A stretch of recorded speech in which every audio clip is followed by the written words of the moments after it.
Oui, merci Madame la Présidente. Avant de vous faire connaître notre point de vue sur ce rapport, je voulais vous faire savoir donc que Christelle Combette se déjà vote ni part au débat puisqu'elle est en qualité de présidence d'office de tourisme, donc il pourrait y avoir quelques problèmes sur le sujet.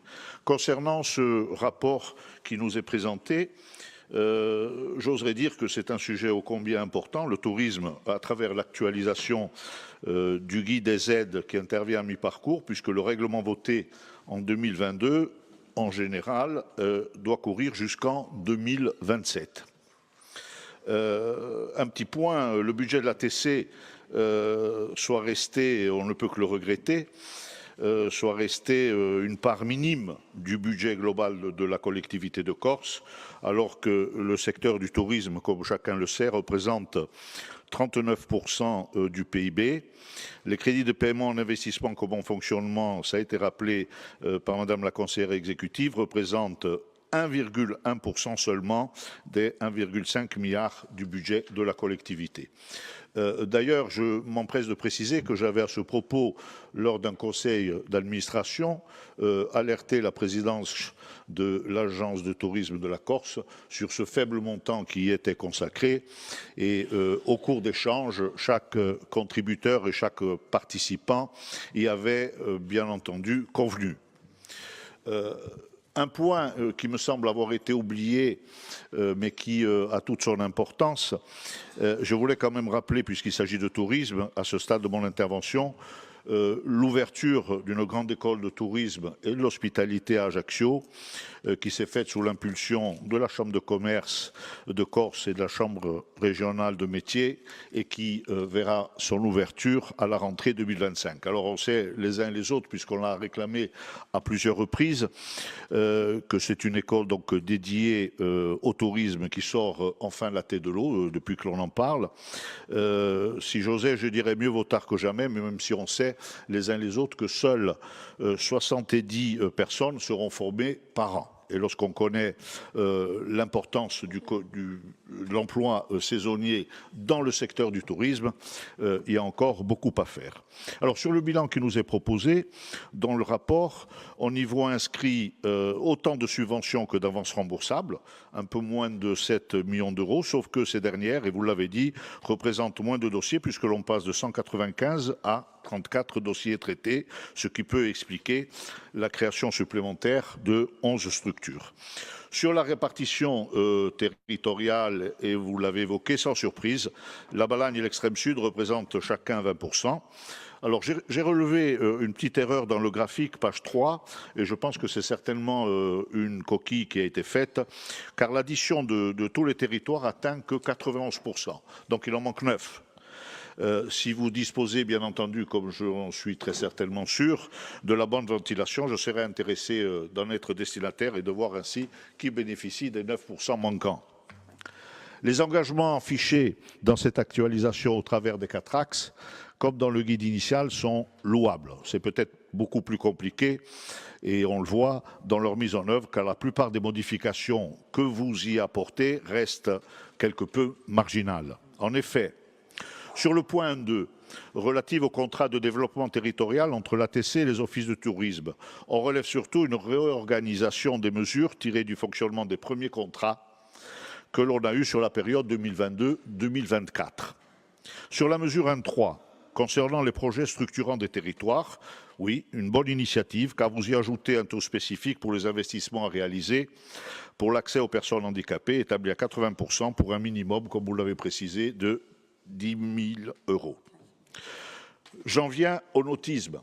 Vous y avez fait allusion. La mesure 1.4, le développement des ports propres, des mouillages et des coffres d'amarrage, y figurait déjà en 2022. Vous avez évoqué la motion que nous avons votée ensemble en janvier et qui n'est à ce jour malheureusement pas suivi d'effet.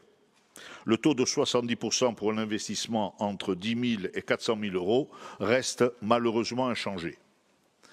La seule modification dont vous avez parlé consiste a précisé que l'utilisation de cette mesure devra tenir compte de toute décision future prise par la collectivité de Corse. En l'occurrence, la révision du schéma de mise en valeur de la mer et du PADUC, ce qui tombe sous le sens. Je fais référence aussi à la fameuse réunion du comité de pilotage que j'avais souhaité à travers une question orale et à travers un rapport qui avait été en débat au sein de cette Assemblée. Et j'en profite pour vous dire que c'est regrettable qu'elle ne se soit pas encore tenue. Cette concertation, comme je l'avais précisé à l'époque, ne vous engage à rien, si ce n'est à écouter des points de vue autres que le vôtre, mais très certainement plus technique et plus professionnel, puisque la composition de ce fameux comité de pilotage était avec la CCI, l'ADEC, l'ATC, l'UPC. Au sujet de la mesure de 6, peu d'évolution aussi sur la labellisation et le soutien aux événements. Concernant le soutien au tourisme d'affaires, la mesure 2.7, la précision qui consiste à exclure les événements récurrents, j'espère qu'elle est destinée à éviter l'effet d'aubaine réitéré annuellement, ou est-elle plutôt d'attirer de nouveaux événements chaque année? Pourriez-vous nous éclairer sur ce sujet? Sur le soutien à l'emploi hôtelier, mesure 3.2 dans l'expérimentation de l'annualisation, il est désormais précisé que l'aide à la transformation d'un CDD en CDI concernera les CDD de plus de 6 mois. C'est ce que vous avez exprimé. Alors c'est très certainement un encouragement à embaucher une personne sur 6 mois en vue de la pérenniser. Un retour plus précis sur cette mobilisation de la structure, puisque c'est une opération qui existe déjà depuis 2022, je pense qu'elle serait nécessaire et je ne doute pas que vous ayez des éléments chiffrés à nous communiquer. Nous savons tous que la précarisation de l'emploi de service est aujourd'hui un problème majeur. La stabilité professionnelle est nécessaire, tant pour les salariés que pour les chefs d'entreprise. On a tous en tête les propositions du Cercle des grandes maisons et du MEDEF à ce sujet. Les employeurs sont demandeurs de mesures d'annualisation pour pérenniser leur personnel et assurer une qualification de l'emploi. On éviterait bien entendu la sempiternelle question du logement des saisonniers chaque été et on pourrait espérer que le vivier des offres d'emploi saisonniers devienne attractif pour les jeunes Corses. C'est plus qu'un objectif, ça devrait être une véritable vocation. Nous n'avons pas d'objection particulière sur les 2 mesures nouvelles créées dont vous avez parlé, à savoir le tourisme durable valorisant l'entité et la langue corse en y apportant une différence de taux, 50% pour les structures privées et 80% pour celles publiques, pour une dépense éligible maximum de 30 000 €. Le développement, oui, du cyclotourisme avec une différence de taux selon qu'on soit sur des études ou des investissements ou encore sur de la signalétique. Pour cette mesure, j'imagine et j'espère que l'on s'est inscrit dans le retour d'expérience et surtout dans les besoins qui ont été exprimés de la grande traversée de 600 km qui prévoit 12 étapes permettant de traverser la Corse du nord au sud. Alors vous l'avez bien compris, dans le sillage de nos positions d'avril 2022 sur le règlement initial qui nous avait été proposé, nous voterons favorablement avec quelques regrets quand même, notamment sur le nautisme et les mouillages organisés. Sur ce point, après le vote d'un texte voté à l'unanimité, texte ratifié de 2 passages en commission, je me refuse de croire, compte tenu de l'importance du sujet, puisqu'il y en a bien d'autres,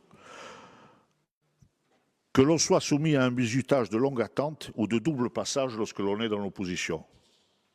Alors on l'a édulcoré, au point de le rendre minimal pour qu'il satisfasse le plus grand nombre. J'avoue y avoir largement contribué, en faisant de nombreuses concessions, quant à la rédaction définitive. L'objectif étant un vote unanime sur un sujet si important pour les professionnels du nautisme. Résultat des courses. Vous révisez le règlement sur le tourisme sans tenter de le décliner ou de l'insérer. Cela a tendance, bien entendu, à mon goût, à dévaloriser les initiatives des groupes divers qui constituent cette Assemblée, et même les votes qui sont émis. On travaille ensemble, on vote à l'unanimité, et on ne tient pas compte de ces votes exprimés, du travail réalisé en commun. J'aurais tendance à prendre cela pour de la négligence, plus que pour du sectarisme ou de l'ostracisme à l'égard de l'opposition. D'autant plus, Madame la Présidente de l'ATC, je sais qu'à l'île Rousse, je vous sais habitué à écouter, à respecter votre opposition, en allant même jusqu'à l'entendre. Alors, concernant les mouillages, nous attendons donc la révision du PADUC, souhaitée par nous tous, mais également et surtout souhaitée par des socioprofessionnels en grand nombre qui, inquiets, ont manifesté leur mécontentement récemment sur Porto Vecchio, en ne manquant pas d'évoquer la commande publique qui est en berne. Alors, puisque je parle de l'extrême sud, et vous savez combien j'y suis attaché, cette région bénie des dieux est si enviée. Comment peut-on parler d'un rapport sur le tourisme en occultant le problème des transports dont elle est victime, mais avec une double peine? Quiconque s'est amusé à chercher le prix d'un billet d'avion entre Paris et Figari, observation identique avec Marseille et Nice pour l'un des ponts du mois de mai, a de quoi être surpris, voire effaré du tarif proposé. Un aller-retour pour le week-end de l'Ascension entre la capitale et l'aéroport de Figari pour une personne, sur les vols les moins chers, revient à 694 €. Quand il est presque moitié moins cher par Bastia ou Ajaccio, et ceci indépendamment des taxes anciennes ou nouvelles qui sont appliquées de façon uniforme.